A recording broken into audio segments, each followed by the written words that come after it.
All right, let's jump right in. We're about to unlock a secret language, one you're speaking every single day, whether you know it or not. We're going to explore the signals that can completely transform how people see you, and maybe even more important, how you see yourself. So let me ask you something right off the bat. Just think about this for a second. What if almost everything you've ever focused on, finding the perfect words, crafting the smartest arguments, what if that's only a tiny, tiny piece of the puzzle? What if your real power is coming from somewhere else entirely? Well, get this. The science actually backs this up in a huge way. Some landmark research found that when we're communicating our real feelings and attitudes, a staggering 55% of that message comes from our body language. Another 38% is from our tone of voice. And the actual words we use, that's just 7%. 7%. This isn't just a fun little fact, it's a game changer for understanding how we connect with people. And that's what we call the 93% rule. You know, getting a handle on this is the key to unlocking a hidden power, a level of influence you might not have even known you had. It's all about learning to consciously pilot the signals you're sending out every single second. So, where do we start? Well, we start with the basics, the foundational stuff. These are the most visible signals that broadcast confidence to the entire world before you even open your mouth. It all starts the moment you meet someone, the handshake. Look, a weak, limp handshake, it doesn't just feel awkward. It actually sends a signal of submission to your own brain. A firm grip, held for about 3 seconds with good, solid eye contact, that establishes you as an equal, as someone who is right here, present, and in control. And how you move tells a story. Try walking just about 15% slower than you normally would. It projects purpose, not panic. Keep your hands out of your pockets. Visible hands signal trust and openness.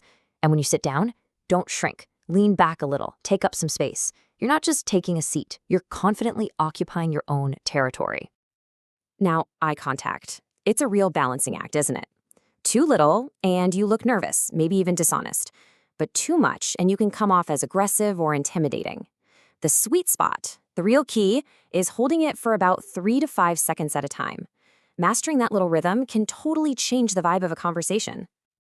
And check this out. It's so subtle but so powerful.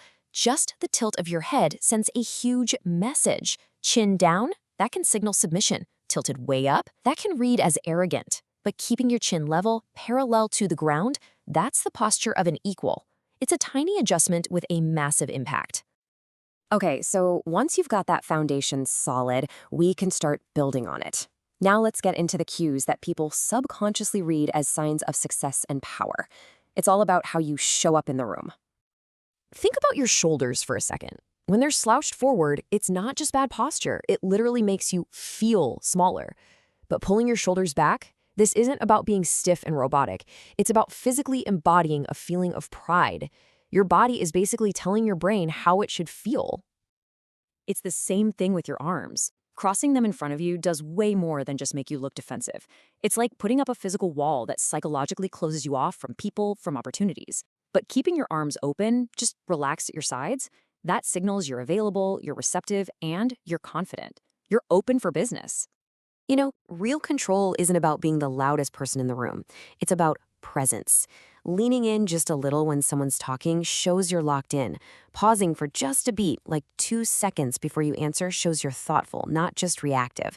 And putting your phone away completely, that's a massive sign of respect. And this all comes together in how you handle interruptions. Always remember this: power whispers. It doesn't shout. So the next time someone tries to talk over you, instead of raising your voice to compete, try lowering it. It's an amazing move. It forces them to quiet down and lean in to hear you. It demonstrates a calm authority that's so much more effective than just being loud. And this brings us to a really critical shift in how we're thinking about this. We've talked a lot about how other people see you, but now we get to the really powerful part, how you can use your own body to change your own mind.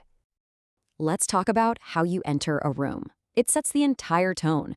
Instead of just rushing in and trying to find a seat, try this. Pause for just 1 second in the doorway. Calmly scan the room, then move to where you're going. See, you're not sneaking in, you are arriving. This is so fascinating. Your brain literally follows your eyes. If you have a habit of always looking down at the ground when you walk, You are constantly signaling defeat and limitation to your own nervous system. By consciously training yourself to look up and forward, you are physically pointing your brain toward optimism and possibility. It's a straight-up brain hack. What about all those nervous habits? The leg bouncing, the pen clicking, the fidgeting. Those things are just broadcasting anxiety. The antidote? Stillness. Just being comfortable being still in your own skin, it's one of the biggest signals of power and confidence you can possibly send. And really, this all leads us to the ultimate secret. Because all these little techniques and tricks, they're just tools. The real power, the goal of all this, is authentic presence.